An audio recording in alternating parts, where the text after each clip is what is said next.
Here and Present by Musyc. Summary. Hermione only wanted one thing for Christmas, but it's going to be delayed. There's been an accident. A Dramione fanfiction. Harry took a deep breath, head lowered and eyes closed, as he listened to the shouts and laughter from inside the burrow before he gathered himself and opened the door. A blast of warm air hit him. The voices inside the house quieted for a moment, then the sounds doubled as everyone seemed to shout his name at once. He moved through the kitchen and into the sitting room, listening to conversations as he passed. The reserve is doing great this year. Picked up a new donor from Armenia. We'll be able to expand. Charlie, his fang earrings tangled in his long hair and his cheeks flushed with merriment, smiled and nodded at Harry. She has been kicking hard this week. Fleur, heavily pregnant, waved and laid her hand over her rounded stomach. Shop's fantastic, Dad. You'll have to come in after the holidays are over. We've added a few muggle toys to the inventory. George, a paper hat askew over his missing ear, stood next to Arthur, who had a red bow attached to his balding head. Honestly, Hermione, you've looked so happy these past few months. Are you ever going to tell us who he is? Oh, Harry!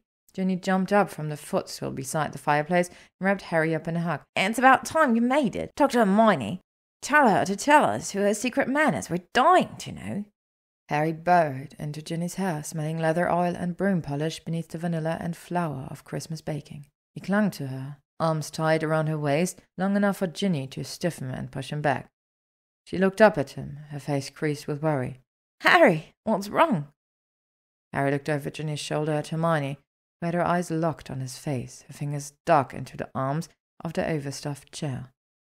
Harry couldn't look away as much as he wanted. He kissed Ginny's forehead and gently urged her to step aside. The house fell silent, everyone watching, everyone listening. Only the pop and crackle of the fire made any sound. They all seemed frozen, waiting for Harry to speak.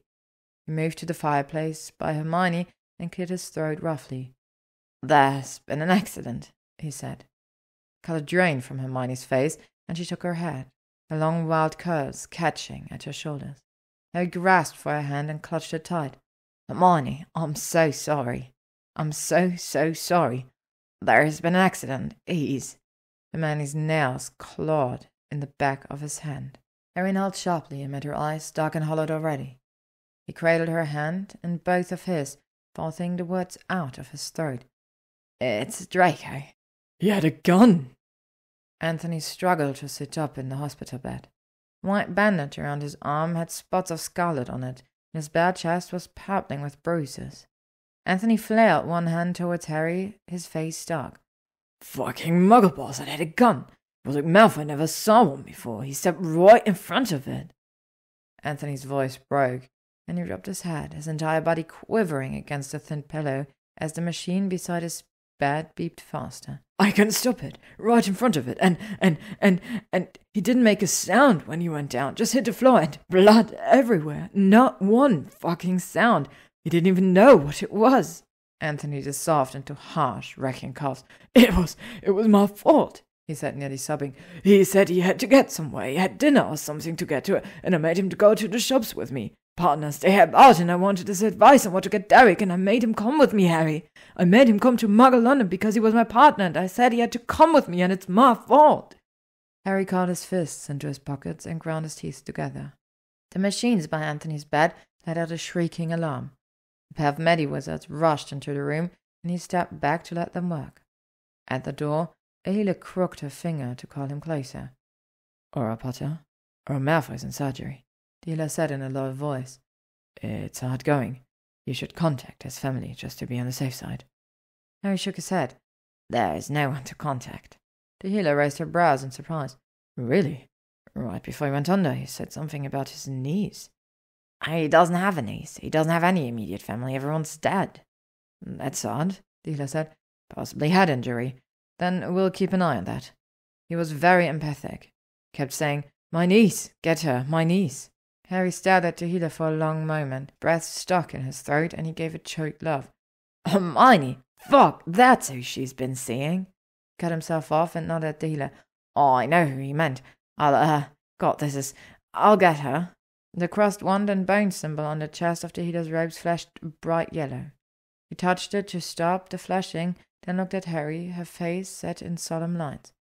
You may want to be quick about it. He lost a lot of blood. We can't make any promises. Hermione perched on the edge of a hard wooden bench, hands locked together, her head bowed until her hair brushed her chins.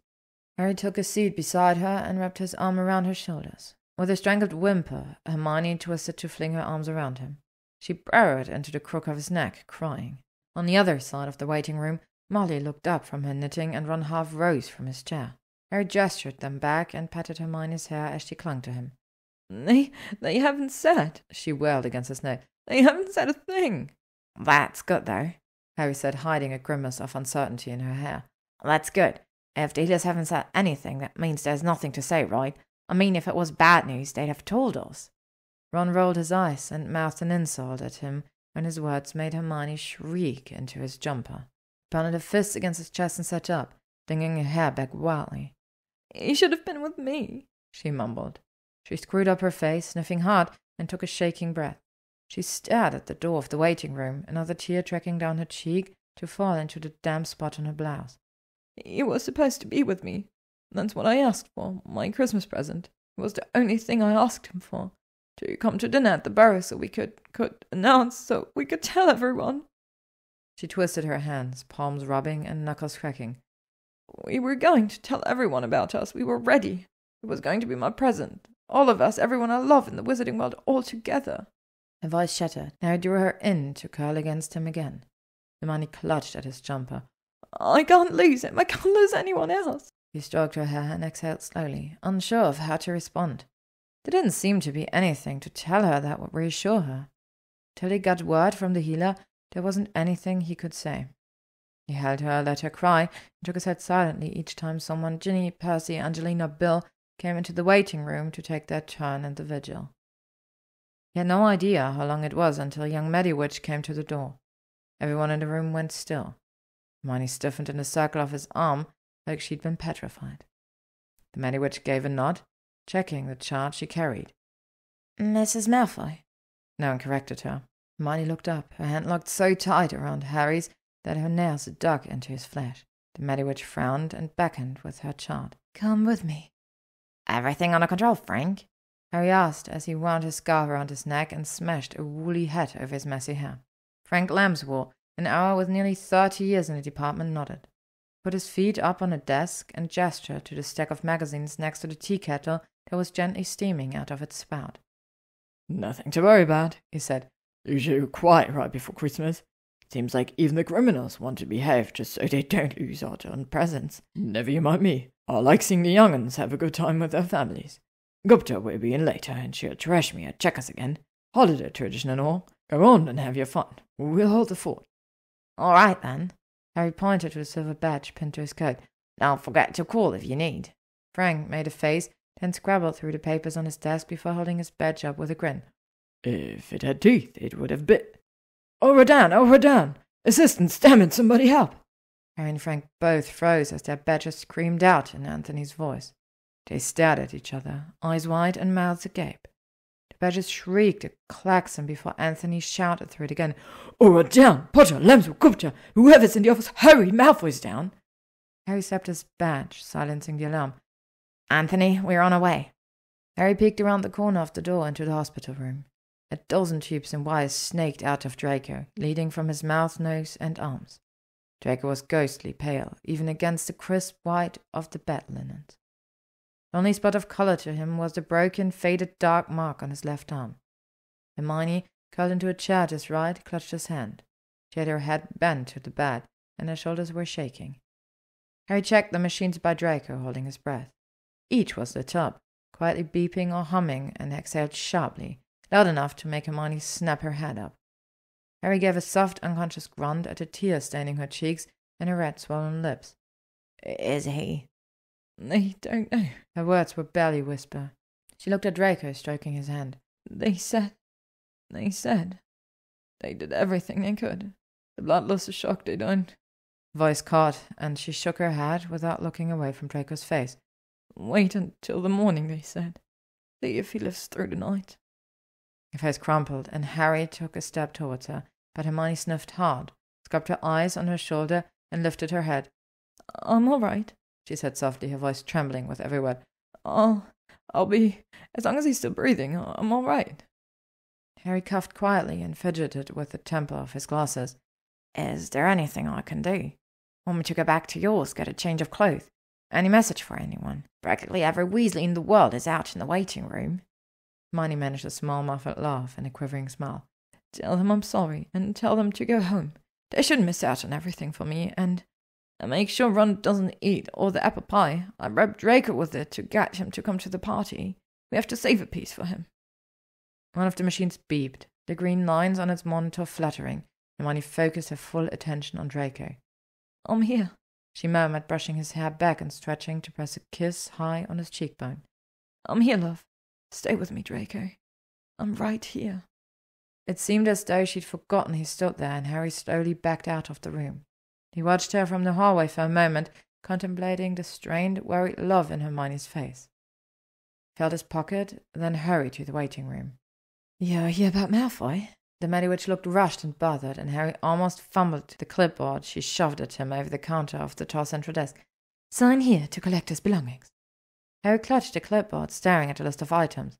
Wand, pocket watch, billfold, an outrageous amount of money he was sure Draco thought of as nothing more than pocket change. A couple of ticket stubs from a cinema, which made him raise his brows in surprise. Hermione's influence, he thought.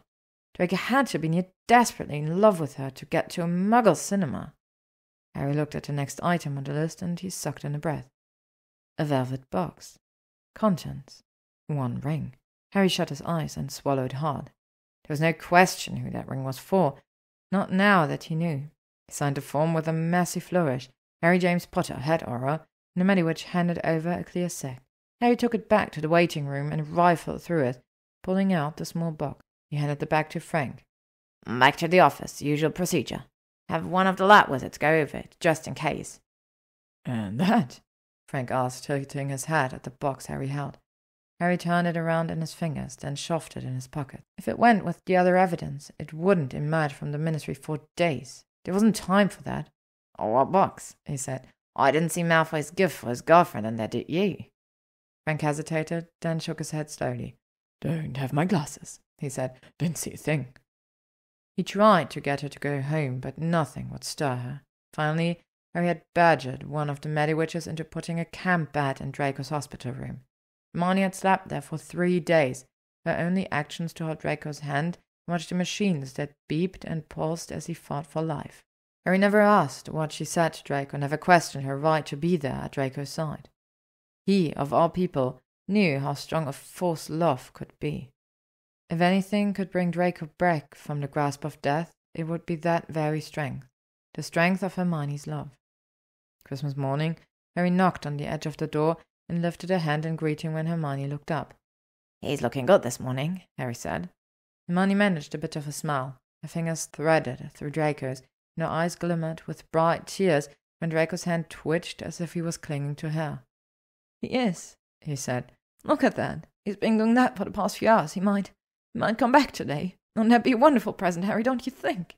There was more hope in her voice with that question than there had been in days, and Harry nodded, happy she could have that hope. Speaking of presents, he said, it's a good thing this is rather a large room because... Oh, for goodness sake, Harry, move out of the way. We're blocking traffic out here. Molly elbowed him in the spine and pushed past him. He was followed by Arthur, George, Bill, Percy, the entire extended Weasley clan, packed into the hospital room around Draco's bed. There was hardly space to breathe, and Harry found himself shoved into the corner between Hermione's chair and the wall. Hermione stared at the group, her eyes round with surprise. What's going on? Harry put one hand on her shoulder and squeezed gently. Ron cleared his throat and rolled his shoulders. Don't blame us, he mumbled. It was Harry's idea. He told us what he wanted for Christmas, you know. Everyone around with Malfoy there and all. Since he can't bloody well come to the Burrow. We have brought the barrow to him, Fleur said. Molly pulled a bundle of wool out of her handbag and carefully draped it across Draco's chest. It was an emerald green jumper with a silver D embroidered near the collar. Oh dear, she said, frowning. It's far too big. Well, I didn't have much time to make it smaller. Harry had to cover his mouth to keep from laughing at the shock on Hermione's face. She tried to speak, but she couldn't.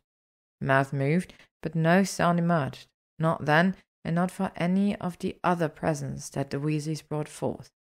A magpie's poster from Ron, a small wheel of brie from Bill and Fleur, an oyster card from a proudly beaming Arthur. They were all small, hurried presents, but they were all for Draco. There was even a small pie, still warm, and produced by grinning Ginny, who smacked Ron's hand when he reached for it. Harry patted Hermione's hair as she cried over each gift and thanked everyone in a quietly choked voice. He made a quick gesture, and, one by one, the Weasleys bent to give Hermione a hug or kiss and a swift happy Christmas before shuffling out of the room. A couple of them even touched Draco's hand and muttered a happy Christmas to him as well. When the room was cleared, Harry dug into his pocket and drew out a box. "You got him something too?" Hermione asked as she wiped tears off her face. Nah, it's not for him, Harry said. It's from him. It was in his things when we brought him in. Fairly certain it's for you. Harry set the small box in front of her and watched her open it. The ring inside was simple, a plain gold band with a single ruby sitting on top of a folded parchment. Hermione gently unfolded the note. "Thank you," she read in a whisper, "for giving me another chance at life."